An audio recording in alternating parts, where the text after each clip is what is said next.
فأنا ناصح لإخواني بالصدع بالحق تبيض وجوههم. السكوت في مسألة الحزبية يضرها، فاصدع بما تؤمر وأعرض عن المشركين. سلامي على دماج ورجالها والشيخ يحيى ودار العلم يا سعد بانيها.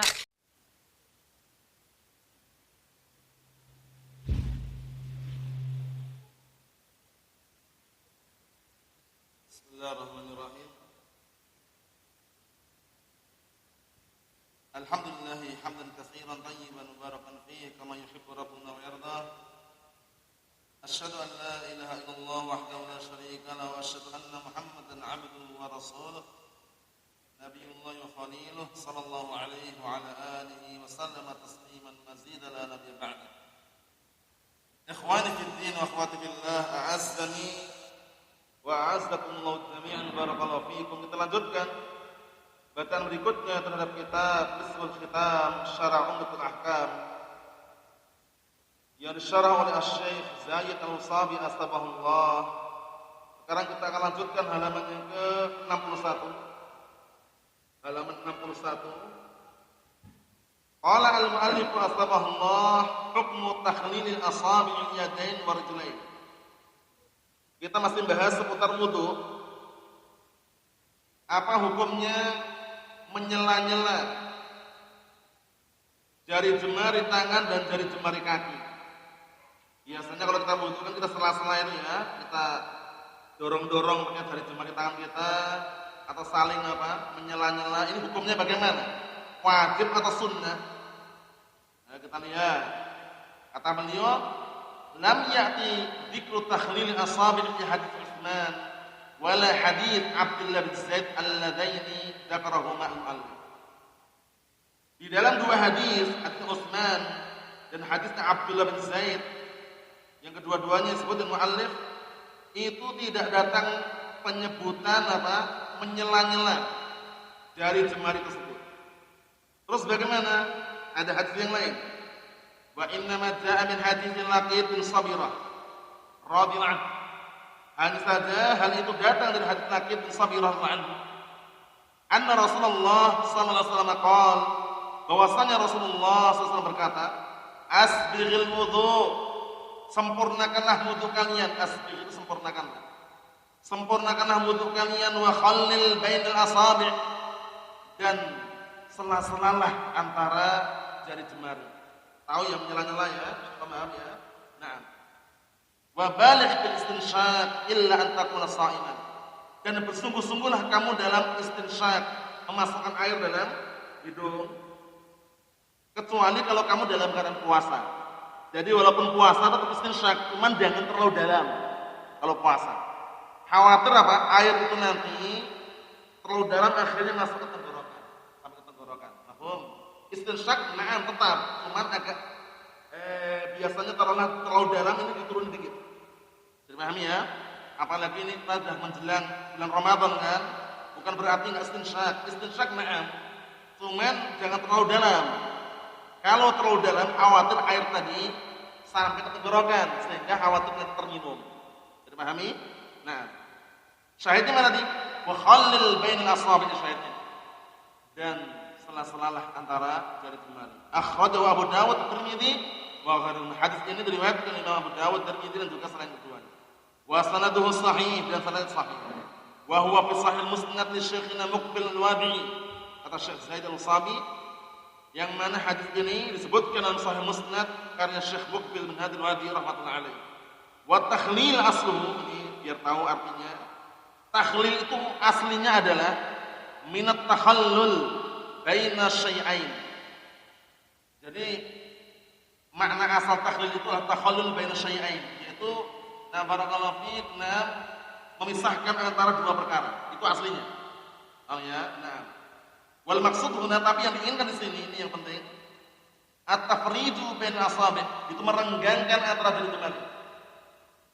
Paham ya? Jari jemari kita di kaki ini kan kadang rapat juga kan? Terenggangkan.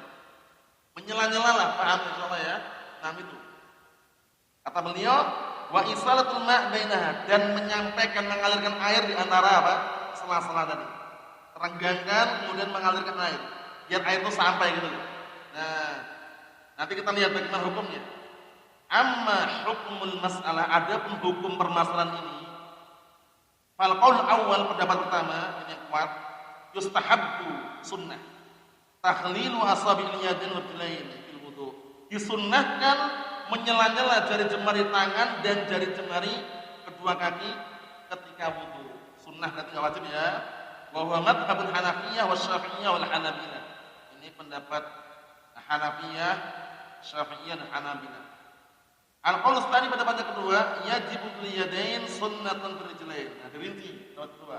Wajib kalau tangan, sunnah kalau kaki. Wa huwa madhhabul Malikiyah, ini lemah tapi pendapatnya, ini pendapat Malikiyah. Wal qaul tsalits, pendapat yang ketiga, wajibun fil yadain wal rijlain. Pendapat yang ketiga wajib dua-duanya. Di tangan juga wajib, di kaki juga wajib. Wa huwa qaulun fi madhhabil Malikiyah. Ini salah satu pendapat dari madhab Malikiyah. Ar-rajih, ini di garis ini. Ar-rajih, pendapat yang kuat, huwal qaul awal, adalah pendapat yang pertama. Apa hukumnya ini? Sunnah. Baqiya ma huwa sharif lil amr bil hadis. Sekarang apa? Kalau dikatakan sunnah, berarti kan ada pemalingnya. Antum lihat hadis tadi yang pertama. Khalil fi'il apa? Khalil fi'il apa? Fi'il amr kan? Ada kaidah fikih namanya apa? Al-aslu fil amr yadullu 'alal wujub. Hukum asal perintah itu menunjukkan wajib. Nah, sekarang apa yang malingkan dari wajib menuju sunnah itu? Yang perlu dicek juga kan? Kalian mengatakan sunnah itu yang kuat katanya. Nah, ini perintah. Apa faktor yang memalingkan dari perkara wajib menuju as-sunnah, kita lihat. Kata beliau, baqiya ma huwa sharif. Sekarang tinggal tersisa apa sharif, faktor yang memalingkan dari amr, dari perintah bil hadis tersebut. Dalam hadis tersebut, qala asy-syekh Al-Bassam rahmatullah. Al-Bassam ini punya syarah terhadap Umdatul Ahkam, Taysirul Alam. Paham ya? Dia berkata as-sharif 'anil wujub, faktor yang memalingkan dari perkara yang wajib, diqqatul ma'. Apa artinya? Lembutnya kandungan air. Air itu kandungannya lembut tidak? Lembut kan, sehingga sangat memungkinkan untuk menyela masuk ke dalam sela-sela dari jemari walaupun enggak kita sela-sela itu. Menurut beliau. Paham ya? Nah, karena ini sebagai apa? Sebagai alasan. Wa wusulihi ila ma bainaha bil takhlil. Dan karena lembutnya air tadi itu, kandungan air yang lembut tadi itu, na'am barakallahu fik, sampai air tersebut kepada apa? Jari jemari ini tanpa harus menyela-nyela. Paham ya? Apalagi lewat keran misalkan. Apalagi dicelupkan langsung ke mungkin sungai atau semisalnya. Paham ya? Sehingga dari situlah kita ambil kesimpulan, kata beliau, wa bihadza yahsul al-qadr wajib. Nah, dari sinilah terjadi apa? Kadar wajibnya itu kalau tidak sampai. Paham ya? Jadi kalau tidak sampai, baru kalau seandainya sampai memungkinkan, tidak sampai tilan wajib. Fayabqal istihbab al-ihtiyat fi dzalik. Maka tinggallah tersisa hukumnya wa istihbab sunnah dalam rangka ihtiyat. Apa ihtiyat? Berhati-hati. Berhati-hati kalau khawatir tidak sampai. Paham ya? Nah, kalau misalkan lewat keran kemudian dimasukkan ke dalam apa? Dalam semacam kolam dan semisalnya, itu sangat memungkinkan untuk sampai semuanya. Paham ya? Nah, kenapa hukum mustahab ihtiyat, berhati-hati? Biar apa? Biar kalau seandainya sampai itu bisa sampai. Paham? Jadi kesimpulannya enggak wajib ya. Nah. Terus bagaimana caranya? Kita lihat di bawahnya itu kaifiyatu tahlil asabi. Tata cara menyela-nyela jari jemari tersebut. Sebenarnya itu enggak perlu sebutkan, orang paham, tapi kita lihat bagaimana. Karena syaratnya dhaif. Ja'al Mustawrid Syaddad anhu, terdatang dari hadis Mustawrid Syaddad anhu qala, beliau berkata, ra'aitu Rasulullah sallallahu alaihi wasallam idza tawadda'a, melihat Rasulullah sallallahu alaihi wasallam apabila beliau berwudu. Hadis lemah nih ya. Nam khallala asabi arjulaihi bi khinsirihi. Beliau menyela-nyela jari jemari kedua kakinya dengan khinsir. Khinsir. Jadi bisa maknanya gini. Khinsir berarti ini ya, dari barakallahu fiik, antara jari tengah dan jari kelingking ini. Jadi untuk bersihkan itu, paham ya? Ada juga yang mereka mengatakan dengan apa? Jari kelingkingnya. Tapi dhaif. Paham ya? Dhaif enggak usah dari kan ujar sudah. Kita lihat akhrajahu Ahmad wa Abu Dawud wa ghairuhuma wa sanaduhu dhaif. Tapi sanadnya lemah. Di annahu min tariqi Ibnu Lahi'ah. Ibnu Lahi'ah ini ma'ruf dhaif ya. Ibnu Lahi'ah ini kisahnya dulunya hadis terima di awal permulaan. Tapi begitu sudah apa? Nah, menjelang akhir-akhir itu hasil nggak terima. Kenapa? Karena pernah terbakar kitab-kitabnya. Para ulama mengatakan, "Na'am ikhtalata ba'da qira'ati kutubi." Jadi mulai bercampur hafalannya atau riwayat hadisnya setelah apa? Terbakar kitab-kitab. Pengaruh juga yang mungkin kecewa atau apalah, sedih, akhirnya terpengaruh. Itu akhirnya riwayat yang diriwayatkan setelah apa? Terbakar kitabnya itu, nah sebagian para ulama mereka menolak karena apa? Sudah bercampur hafalannya, nggak seperti dulu lagi. Ya mungkin apa ya istilahnya kalau zaman sekarang stres lah gitu ya, karena melihat kitabnya terbakar itu kan. Nah, di awal permulaan bagus. Nah ini ya para ulama mengkritik dan juga menjelaskan secara global dhaif. Wa ala hadza fala hajra 'ala al-mutawaddi falahu an yukhallil bil yamin Oleh karena ini enggak ada pembatas bagi orang berwudu. Mau pakai nyela-nyela yang mana boleh, mau pakai jempolan pun boleh. Ya kan? Telunjuknya enggak ada salahnya. Falahu an yukhallil bil yamin aw bil yasar. Boleh dia menyela dengan kanannya atau dengan kirinya, atau bima tayassar min asabihi atau dengan panah yang dimudahkan dengan jari jemari tangannya. Silakan bebas. Jadi tidak harus dengan kelingking tadi ya, atau tidak harus dengan jari yang manapun, bebas. Di ada misbubut dalil karena tidak ada dalil. Nyela-nyelanya bebas, kanan kiri silakan. Amma takhlilu asabi'il yadain. Adapun menyela-nyela jari jemari kedua tangan, fayudkhil asabi'il yadain ba'daha fi ba'd. Maka dia masukkan dari jemari kedua tangannya sebagiannya terhadap sebagian lainnya. Paham ya? Ma'ruf insyaallah ya.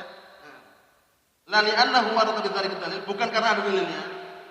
Ini kita lakukan bukan karena ada dalilnya, walakin ada ashal, tapi ini yang paling mudah. Dalilnya enggak ada. Caranya seperti ini enggak ada dalilnya. Cuma ini yang paling mudah kan? Jelas-jelas. Ini. Masukkan. Nah, wallahu a'lam.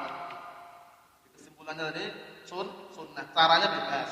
Caranya bebas. Berikutnya halaman 62. Tambah dikit lagi. Sekarang apa hukumnya matmadah wal istinsyak? Ma hukmul matmadah wal istinsyak? Apa hukumnya berkumur-kumur dan istinsyak? Istinsyak memasukkan air dalam hidung, mengeluarkannya apa? Mengeluarkannya istinsar. Masukkannya istinsyak, mengeluarkannya istinsar. Istilahnya. Hukumnya bagaimana kumur-kumur dan istinsyak ini? Kita lihat sini. Ada 4 pendapat. Yang kuat pendapat pertama. Kita lihat. Al-qaul awal pendapat pertama. Huma wajiban fil wudu. Kedua-duanya wajib di saat wudu. Ingat-ingat ini. Berarti menunjukkan yang belum bisa latihan. Jangan dibiarkan dia sepasrah yang penting semampunya. Memang bagus semampunya, cuma dilatih. Masukkan air dalam hidung tadi. Kalau dilatih bisa. Memang kalau awal permulaan belum melatih, sulit memang. Setiap kali memasukkan 12 sampai ke atas pusing kepalanya biasanya ya kan. Tapi kalau udah terbiasa bisa.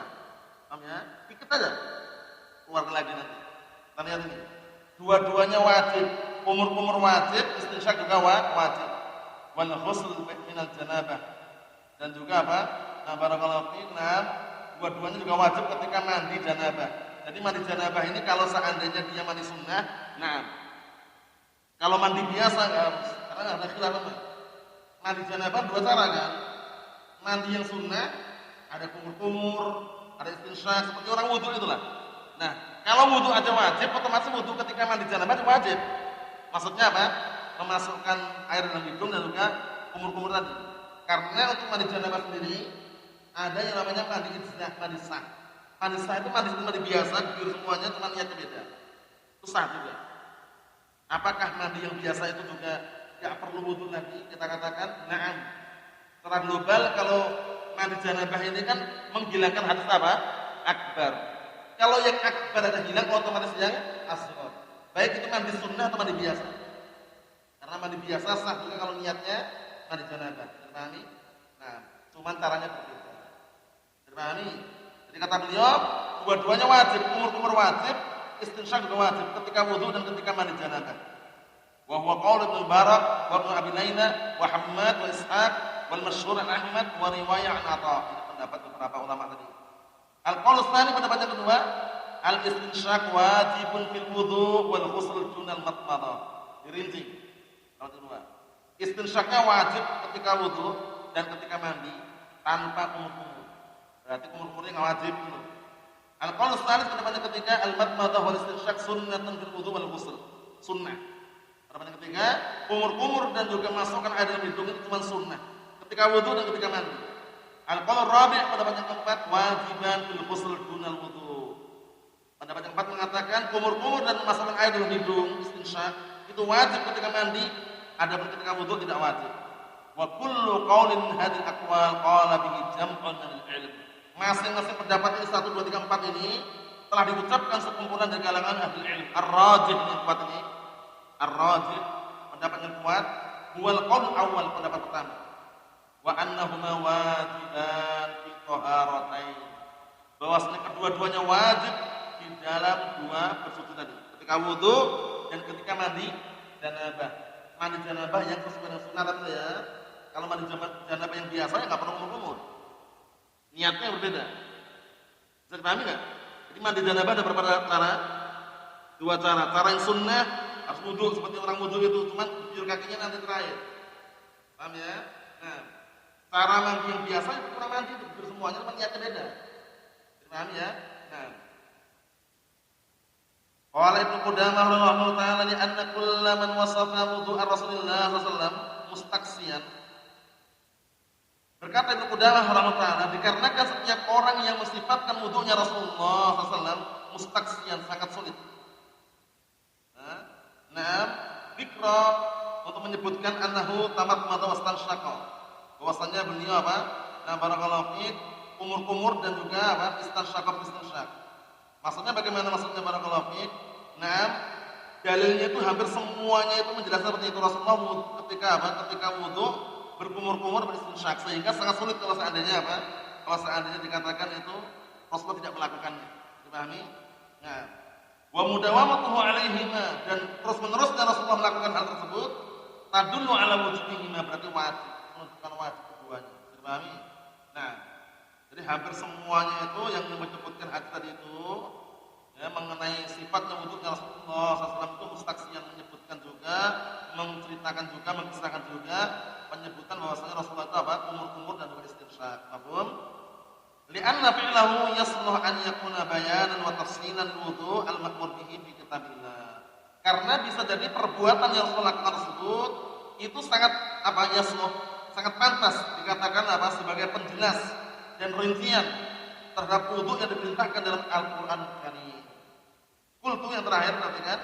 Qultu aku katakan, yakni qaul Allah Ta'ala, yaitu perkataan Allah Ta'ala, ya ayyuhalladzina amanu idza qumtum ilas salati ila akhir ayat. Wahai orang beriman, apabila kalian berdiri untuk salat, faghsilu wujuhakum. Ya, cucilah wajah-wajah kalian. Ayat wudu itu. Nah, kata beliau, wa aidan wa qaulu ta'ala wujuhakum yadkhul fihi al-madmadah wa istinsyak. Masuk mencuci wajah itu masuk di dalamnya apa? Al-madmadah, kumur-kumur, wa istinsyak, memasukkan air dalam hidung yang belum bisa dilatih. Biasanya kalau awal permulaan belum bisa dilatihan tuh airnya tertarik ke atas. Kepala pusing biasanya. Ya kan? Itu kalau belum terbiasa. Yang udah terbiasa pun kadang-kadang kebablasan namanya enggak. Cuman bisa diatur. Paham ya insyaallah ya? Nah, dilatih. Nah, kalau anak-anak kecil biasanya masih sulit, tapi kalau udah paham insyaallah bisa melatih. Nah, kata beliau, li'anna al-wajha 'inda al-Arab ma hasalat bihi al-muwajah. Karena wajah itu menurut orang Arab, dalam bahasa Arab itu sendiri, sesuatu yang apa? Yang terjadi adanya wajah berhadapan. Wajah ini menghadap. Otomatis wajah itu kan hidung, mulut juga masuk. Kumur-kumur plus apa istinsyak masuk. Ala anal qaul tsani qawiyyun aidha. Pendapat yang kedua ternyata pendapat yang kuat juga. Apa yang kedua tadi? Istinsyak itu wajib ketika wudu dan juga ketika mandi janabah. Adapun kumur-kumur tidak wajib. Pendapat yang kedua tadi. Dia mengatakan pendapat yang kedua pun kuat juga. Nah, wa huwal qaul bi wujubil istinsyak dunal madmadah. Yaitu wajib istinsyak tapi bukan kumur-kumur. Ini pendapatnya kuat juga kata Syekh Zaid. Liwujudil adillah ala tibihal amr istinsyak, karena ada dalil yang apa menunjukkan apa perintah untuk istinsyak. Balik istinsyak. Bersungguh-sungguhlah kamu dalam istinsyak. Ada perintah juga kan? Nah, seperti itu. Nah, kata beliau, minha falyaj'al fi anfihi ma'an tsumma yastaghfir. Hendaknya dia menjadikan di dalam hidungnya itu air, kemudian istighfar. Kemudian apa dia mengeluarkannya. Bi khilafil madmadah, berbeda dengan dalil mengenai madmadah kumur-kumur ini. Fa inna ahadits amr fiha kalam. Jadi beliau ternyata Syekh Zaid itu walaupun menguatkan pendapat yang pertama, beliau juga mengatakan pendapat yang kedua ini kuat juga itu. Apa yang kedua tadi? Kalau istinsyaqnya wajib ketika mandi dan ketika wudu, adapun kumur-kumurnya tidak wajib.